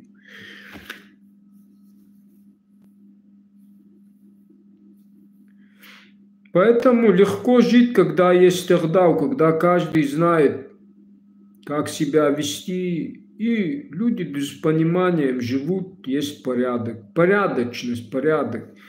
Но если нет, кто эти порядок несет в этом, да, но опять-таки же все разумно делать, грамотно, а не вот. Но где эти активисты? Где вы, что вы, сколько из года в год? Элементарно, я вчера был, Асанти Баракбон, всех единомышленников призвал и показали свое опять. Один человек, может, два-три. Никого я по пути не встретил и опять проявили неуважение к тому, что я говорю,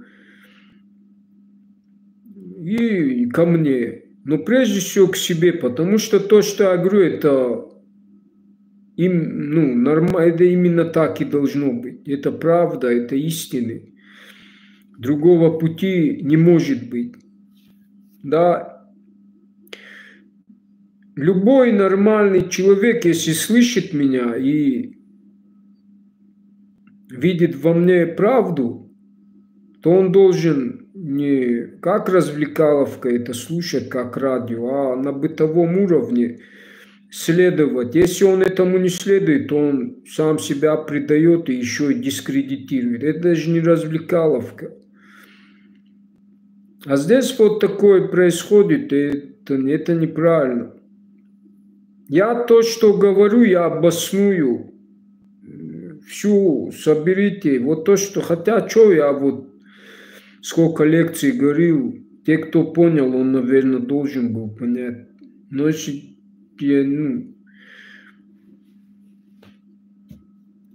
то есть это вещи, которые вот, так должно быть, это нормально. А если кто-то что-то, то значит,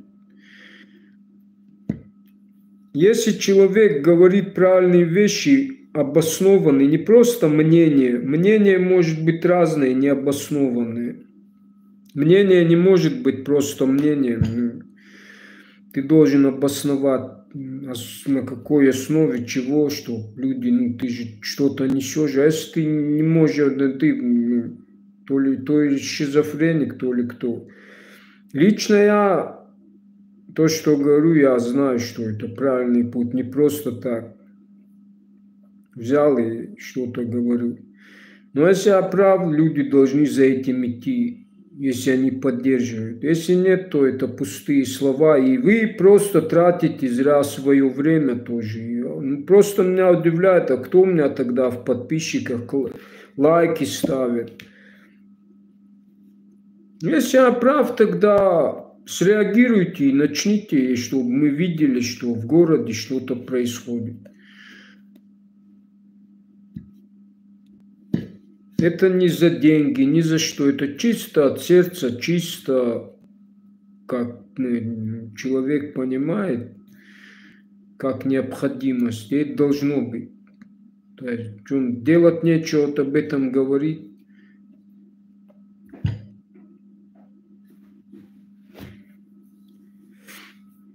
А так я всегда, уже сколько лет с вами, всегда обращайтесь, если что-то не хочу навязываться, просто, как говорят, крик души, вот ты видишь, не можешь равнодушно молчать. Если ты молчишь, это неправильно.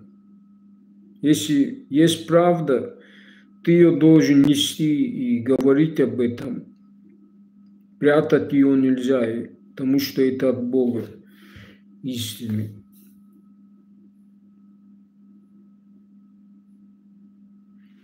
Вот что такое Ахдав. Это всеобъемлющее понятие. Если вы его не можете не то что среди себя нести, а всему миру, то какие аланы, какая культура, какой народ? Нету народа, не просто остались самоназвания. И вот как религия под исламскими знаменами, шаблонными какими-то фразами этими людей объединяют, и вот как стадная реакция бывает, и начинают конфликты. Вот здесь то же самое. Мы аланы, а мы эти, вот видишь спор между кавказцами, кто аланы.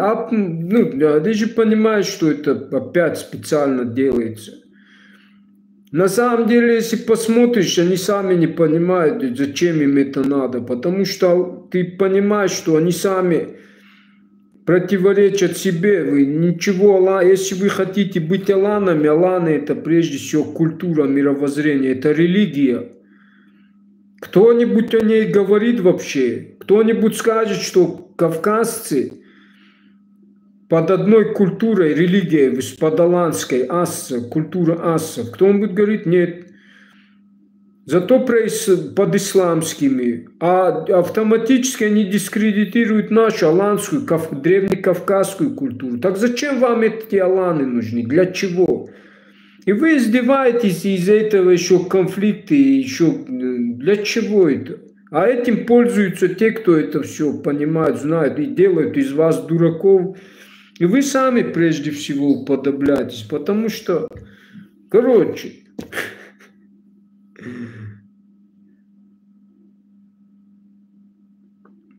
ладно, хватит сегодня просто на...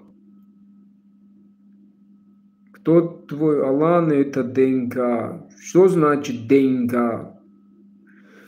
Аланы – это культура, мировоззрение, язык, традиции, обычаи, идеология. Человечество на первом месте. Что значит человечество на первом месте? Чему это ты сказал? Аллах, что твой Бог? Так Бог единый для всех или мой, или чей? Или... Что для вас есть Бог?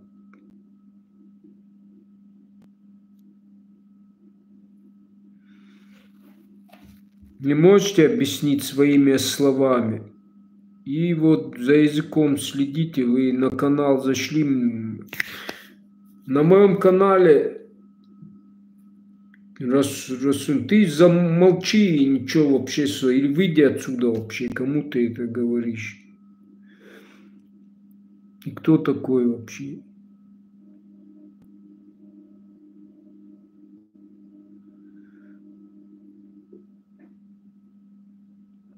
Губата Зулоева Фретина. О, Амедан.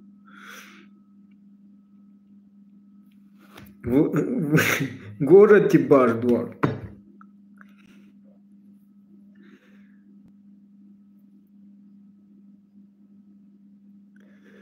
Антон Бедоев. То есть, где 3 пирога, я дал слово пить нельзя. Если правильно смотреть на... Там, где ты есть, там есть то, что 3 пирога несут, в том числе и святилище, храм. Сам человек есть храм, только живой храм. И в нем есть... В каждом из нас есть этот дух первоначала. В нашей культуре вот это и есть главный культ ариев, это огонь. Огонь это просто обозначение духа и знание о нем, да, и наше самоназвание, наша культура, язык об этом и несет. И культы, 3 пирога нам эти знания дают, что через язык, что через культы.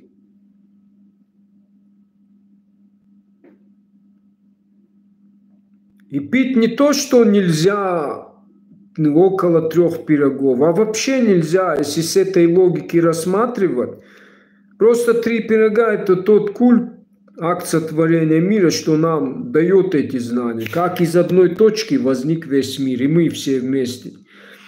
Это принципиальное устройство души, как и солярный символ, как и первопредок Саваса и Савастика, одно и то же, как и крест, как и сам человек, как и сама наша культура эти истины несет. Вот как мы начинаем через звуки «о», «хуцау», «о» это что такое? Абсолют, символ абсолюта или первичный звук, вибрация, от которой возникло все мироздание. Даже счет начинается раз, два, три, раз, обратно почитайте зар. Звук. Раз, ра это в индоевропейских языках, в славянских ра это солнце. Ра, аз, я из чего? Из света солнца. А один, если говорить один, два, три, тогда од это дух, один из одного духа, два, дуа на астинском языке, ты, ду, то есть ты, я, из одного духа, плюс дева, ева, эволюция, то есть вторая половина, и три, а на астинском арта, дух. То есть мы из одного духа, еуду арта, еду арта, ома артайскую.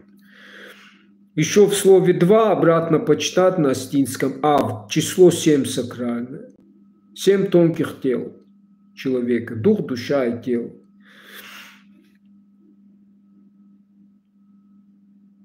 Понимаете, вся наша культура, язык, они эти знания несут. И по сути пить нельзя нигде, потому что сама природа, можно-то все, но сама культура несет эти истинные знания. И, конечно, какое отношение имеют спиртные напитки вот тому, чему я говорю, к знаниям, там, где даются знания. Как так, это наша святыня. Как вот приходите в институт общеобразовательный там, да, и вам даются. Вот это то же самое. Какое отношение имеет там спиртные чревоугодия? И мы его довели до культа чревоугодия, еды. Для нас 3 пирога стали еды. Это неправильно. Если для вас это еда, тогда нельзя там, так и нужно говорить, что мы не проводим ни культ 3 пирога, ни имя Всевышнего, то есть никакой связи это не имеет. Тогда, представляете, вообще никто... Ну нельзя так, надо вещи своими именами называть. Потому что вы дискредитируете свою культуру, так нельзя. Вы же не заходите в мечеть, церковь с водкой и там не начинаете, ну это то же самое. Это... Кто нам дает такие шаблоны, что типа мы не правоверные или что, кафиры там, да ведь сумасшедшие что ли? До всего этого у нас Ахдау были все эти понятия, потому что вот это само понимание ас, кто такой Арий? Тот, кто ведет, понимает, что в тебе есть природа от Бога, что мы называем ас или воздан, аздан, как Иисус о себе говорит, аз есть на нашем языке, аз есть. Ас, я есть ас, то есть это и доказывает, что ас понятие тоже дух вечный. То есть он был сам по себе арием или язычником. Это из него взяли идею, сделали религию. Одного Бога, типа то, что мы несем, это неправильно, это типа язычники, типа дискредитация. И это понятие богоподобный было распространено на всех носителей нашей культуры.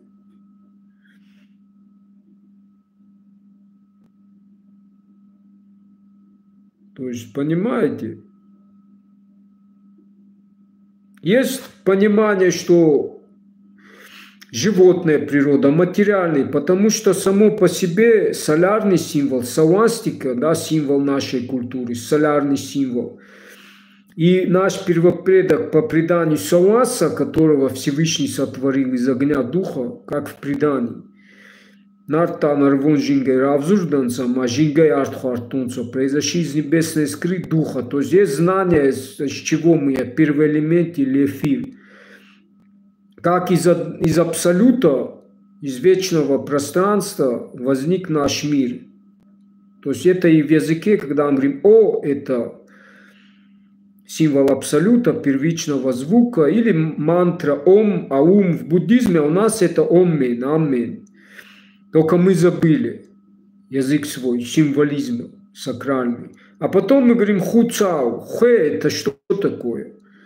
Это символ, если на него рассмотреть, то он как крест, солярный символ, или вот буква «э», от которой вот, то есть хор. И все другие. Сам по себе солярный символ – это первоэлементы. Огонь, ветер, вода, земля. Сам по себе символ креста – это дух, то бишь воплоти, или как дух посредством материи. Материя – это и есть дух в такой очень стабильной материальной форме и с точки зрения квантовой физики. То есть эволюция от тонкого мира до грубой материальной формы. То есть до нас были тела, были вот расы, цивилизация, до этого нематериальные, эфирные, астральные, ментальные. Вот так человек эволюционно формировался его. И вот это и несет вот наши символы, вот солярный символ, крест, все, символы мироздания. Понимаете?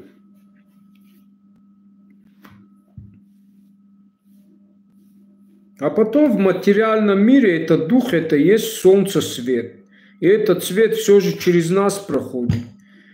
Отсюда и жизнь самой есть чудо, или не в рамках какой-то религии, а сама жизнь есть. То, что называют везде во всем дух. На нашем языке царь, жизнь, арт. Арт опять, то есть дух, суть о духе. Вот так. То есть есть свое, поскольку есть это понимание, кто такие асы, да, на основе идеологии, мировоззрения, не безосновательные. То есть у всего есть история происхождения. И наша религия возникла тогда, как возник наш мир. Вот это понимание всегда было. И мы это понимали, несли всегда и до Писаний, не через Писание, у нас нематериальное духовное наследие. И не надо уподоблять под свои шаблоны Писания, которые совсем недавно возникли. Мы и без этого существовали, культурно все, цивилизации были. И нам никто ничего заново не открыл, кроме как разрушал, искоренял, загнали нас в горы. И теперь они якобы истинные, а мы не истинные, и нам надо что-то их принимать. Да кого? Вы цените то, что у вас великое наследие, оно имеет то, что то, чего от нас спрятали, и Ватикан, почему эти, вот говорят, там они хранятся, и никто нам тайны типа. Потому что кто вам скажет, что вы боги, асы там? Потому что они придумали свой шаблон. Нет, у нас один бог, а у вас типа неправильный там. И вы это же распространяете автоматически. Поэтому самое главное, нужно знать свою мировоззрение. Это очень важно.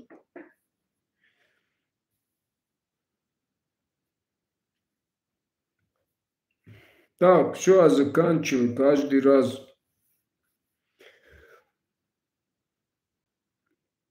А насчет того, что если есть какие-то предложения, лекции там или идеи, я всегда с вами уже на протяжении. С 2009 года у меня самая первая традиционная группа с одноклассников, там, потом все во всех соцсетях. Там раньше ходили на лекции, там собирались, симп танцевали. С тех пор я всегда с народом, все просто удивительно, то, что я говорю с тех пор. Есть, присоединяются и по пальцам посчитать, поддерживают. Ну, не так, как хотелось бы. И то, что я говорю, те, кто смеялся, они сами над собой, по сути, смеются, потому что другого пути нету. То, о чем я говорю, вот, на основе, да, как-то надо. И тогда я говорил, с 2000 уже сколько лет. И с тех пор, если бы те же войны, сколько их сегодня идут добровольцев, если бы рядом стали и что-то об этом говорили, представляете, как совсем бы все по-другому было. А сейчас постоянно смотришь, что на одного нападает, другой не замечает. А так это не идет, это неграмотно, это неправильно. Я им советую, они обходят или слушают, или так.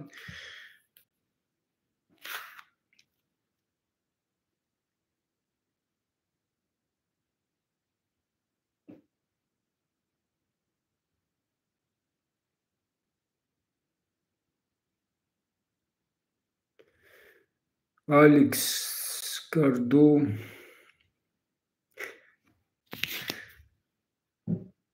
Байрай Фред, Байрай Хуцалдин Тухтаратат Адам Зардяге Юмея.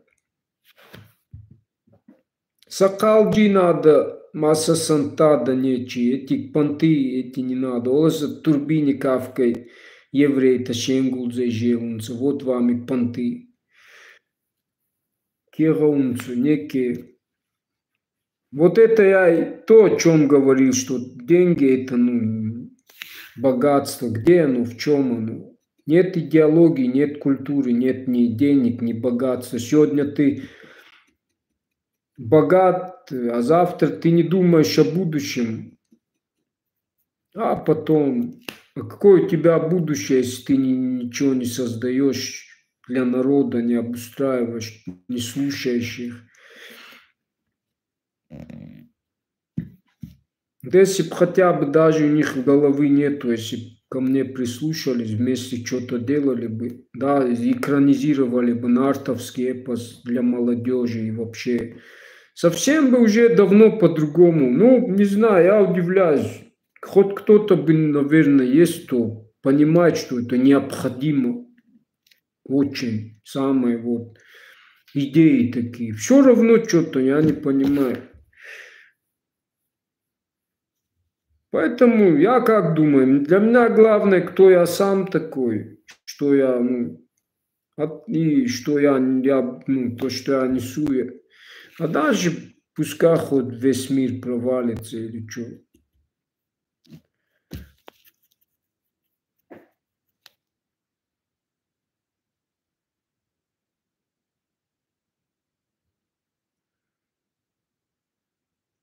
О, Зардяга, Елмаяга, без вас я никто вообще, слаб, ничего, мои слова пустые. Вся беда в том, что мы из года в год, если что-то как-то вместе, что-то, ну, вот, то время и время теряем как-то, ну, и впустую. Ну, я не говорю за тех, кто работает, да, у него работа, там, деньги, ему кормить надо, не все могут, но вот если есть какие-то богатые, у кого возможность, неужели те идеи, которые я постоянно не говорю, не знаю, только глупый может их обходить стороной, потому что это очень важно.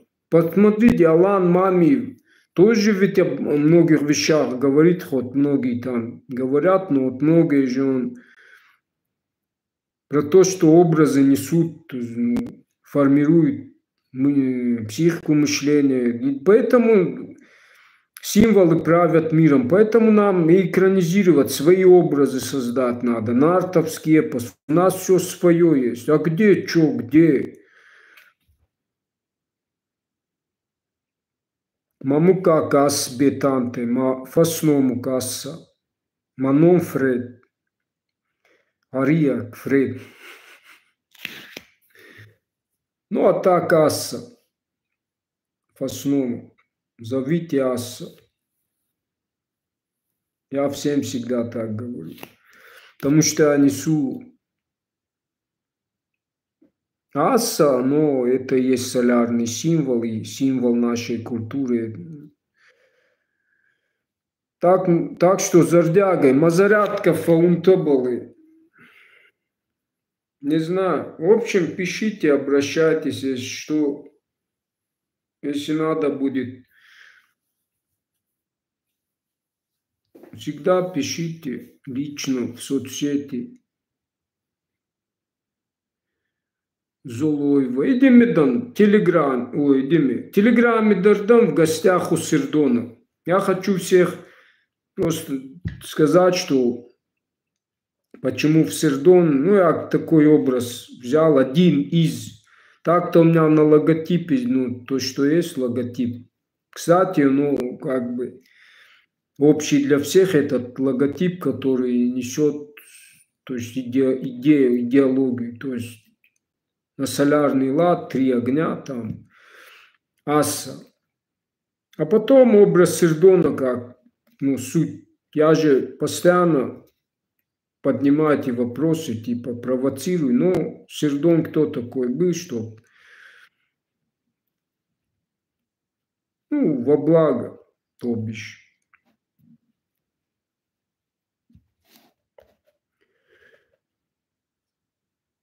Поэтому в этом, в Телеграме, а потом ВКонтакте, Веотофинстон, Фред, только обратное Фред, ас, черточка, бетанти.